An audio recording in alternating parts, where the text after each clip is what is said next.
Hello. तर मी हा makeup look specially गुढीपाडव्यासाठी create केलेला आहे. तर हा makeup me step by step कसा केला तर चला पाहूया. सर्वात प्रथम मी CTM हे करून घेतलं होतं. तर मी डायरेक्ट प्रायमर इथे यूज करते आहे. तर हे बेला विटाचं प्रायमर आहे. ह्याने तुमचा मेकअप लॉंग लास्टिंग राहतो.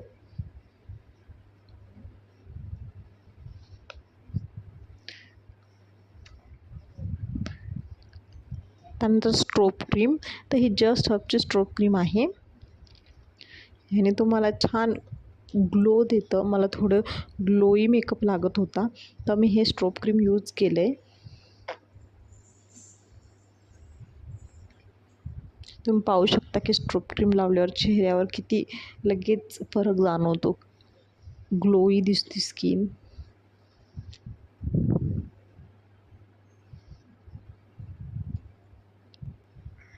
त्यानंतर आपण आय मेकअप करून घेऊया. तर मी कन्सिलर डोळ्यांवर अप्लाय करते आहे.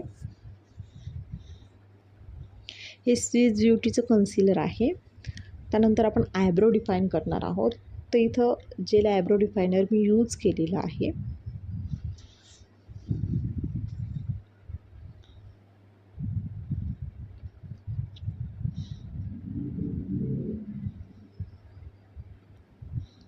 त्यानंतर जे कन्सिलर आपण लावलं आहे ते फिक्स करून घेणार आहोत. तर मी तर ब्ल्यू हेवन जे कॉम्पॅक्ट पावडरने ते फिक्स करून घेतलं आहे.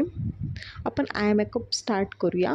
तर मला साडीला मॅचिंग असा मेकअप करायचा होता. तर मी ट्रान्झॅक्शन शेड घेऊन डोळ्यांवर अप्लाय केला आहे. त्यानंतर पिंक आणि ब्राऊन शेड अप्लाय केला आहे आउटर कॉर्नरला. कारण मला मध्ये इनर टू मिडल जे आहे तिथे मला एक highlighter shade glittery shade feel करायचा आहे. तर मी तर गोल्डन ग्लिटरी शेड फील केलेला आहे. नंतर पुन्हा ब्राऊन अँड पिंक शेड आउटरला मी फील करून घेतलं आहे. त्यानंतर मी L18चं आयलायनर यूज केलेलं आहे. फार विंग नाही, असं मीडियम असं आयलायनर मी ड्रॉ केलं आहे.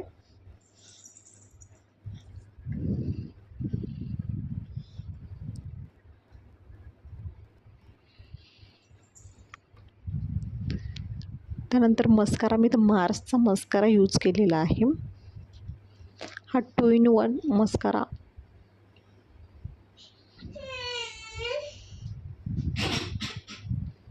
आपला डोळ्याचा मेकअप डन झाला आहे. तर आपण फेस मेकअप करूया. तर मी इथं